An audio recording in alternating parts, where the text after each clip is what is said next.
ये कहानी मैंने अपने गांव के ही एक बुजुर्ग जो कोलकाता में काम करते थे उनसे सुनी थी। एक बार की बात है कि कुछ अंग्रेज शिकारी भारत के किसी जंगल में शिकार पर गए। उस जंगल के बाहर एक डाक बंगला था, पर उसमें पहले से ही कोई बड़ा अंग्रेज अधिकारी ठहरा हुआ था। अस्तु इन अंग्रेज शिकारियों को जंगल के बीच बने एक पुराने डाक बंगले में रुकना पड़ा। इस डाक बंगले का रखवाला अपने परिवार के साथ रहता था और डाक बंगले में रुकने वाले लोगों की सेवा करता था। इस रखवाले के परिवार में उसकी बीवी तथा लगभग 14-15 साल की उसकी एकमात्र लड़की थी। एक शाम जब अंग्रेज शिकारी शिकार करके वापस डाक बंगले पर आए तो नहा धोकर पीने बैठ गए। पीने के बाद उन्हें इतनी चढ़ गई कि वे लोग पूरी तरह से बहक गए और उस रखवाले को गोली मारने के बाद उसकी बीवी तथा बच्ची को नोच डाले। इन पापियों को नशे में कुछ भी पता नहीं चला और नोचने के बाद उन दोनों को भी गोलियों से भून डाले और तीनों की लाश को डाक बंगले के पीछे दफना दिए। ये बात आई गई रह गई। अंग्रेजों ने फिर कुछ दिन के बाद वहां कैलाश नामक एक नया सेवक रख दिया। किसी को कुछ भी पता नहीं चला कि इस पुराने डाक बंगले का पुराना सेवक और उसका परिवार कहां चला गया। एक बार की बात है कि नया सेवक कैलाश रात को गेट बंद करके सोया हुआ था। तभी अचानक उसकी नींद खुल गई क्योंकि उसे लगा कि दरवाजे पर कोई रो रहा है। उसने एक हाथ में लाठी उठाया और दूसरे में चिराग और दरवाजे पर आकर हाथ लगाया। कौन है? इतनी रात गए कौन दरवाजे पर रो रहा है? उसने देखा कि एक किशोरी दरवाजे पर बैठी रो रही है। कैलाश उस किशोरी के पास गया और उसके सिर पर हाथ रखते हुए कहा कि बेटी रो मत, अंदर चल। फिर उस किशोरी के अंदर आने पर कैलाश ने उसे पीने के लिए पानी आगे बढ़ाते हुए पूछा कि बेटी तुम कौन हो और इतनी रात को अकेले इस जंगल में क्यों भटक रही हो? कैलाश की इतनी बातें सुनते ही वो किशोरी और तेज फपक पड़ी। कुछ समय तक तेज तेज रोने के बाद वो थोड़ा शांत हुई और कैलाश को बताई कि वो इस डाक बंगले के पहले सेवक की पुत्री है। फिर उसने ये भी बताया कि कैसे 4-5 शिकारियों ने उसके पिता को मार डाला और उसके बाद उसके तथा उसकी माँ की आबरू को नोच डाला। फिर कैसे उसकी माँ तथा उसको भी गोलियों से भूनने के बाद डाक बंगले के पीछे दफना दिया।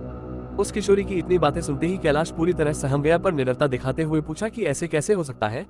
अगर तू मर गई है तो मेरे सामने कैसे बैठी है? कैलाश की यह बात सुनते ही वो लड़की अचानक गायब हो गई और कैलाश कुछ समझ पाए इससे पहले ही वो उस कमरे की दीवार पर उल्टी टहलती नजर आई।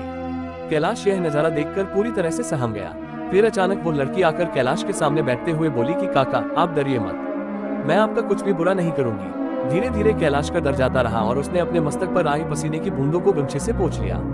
फिर उसी रात को उस लड़की ने वो जगह दिखाई जहां उन तीनों को दफनाया गया था। कैलाश ने कुदाल से खोदकर उन तीनों के अस्थिपंजे को निकाला। फिर कैलाश ने उस किशोरी से वादा किया कि वो उन अंग्रेज शिकारियों के खिलाफ कोर्ट जाएगा और किशोरी को इंसाफ दिलवाकर रहेगा।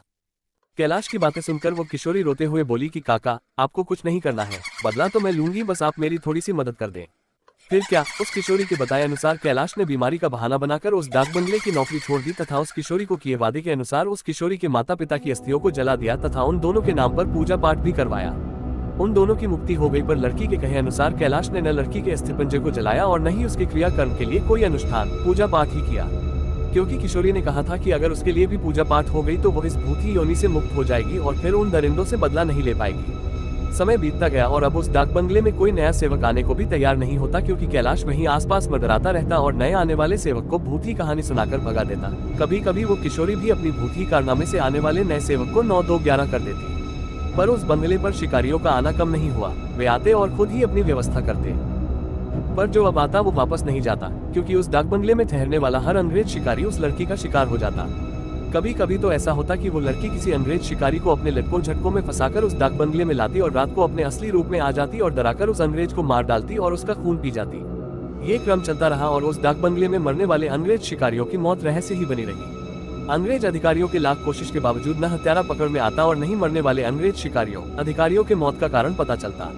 धीरे धीरे ये खबर आसपास के क्षेत्रों में अंग्रेज शिकारियों आदि में फैल गई कि पुराने डाक बंगले में ठहरने वाले हर शिकारी की रात तो होती है, पर वो दूसरे दिन का सूरज नहीं देख पाता। 2-3 और वर्ष बीते और अब वो डाक बंगला खंडहर हो गया, क्योंकि अब किसी में भी हिम्मत नहीं थी कि वहां ठहरे। आखिर किसको अपनी जान की परवाह नहीं होती। पर वो किशोरी भूतनी जो अब युवती बन गई थी, उसी डाक बंगले में रहकर अपने हत्यारों का इंतजार करती।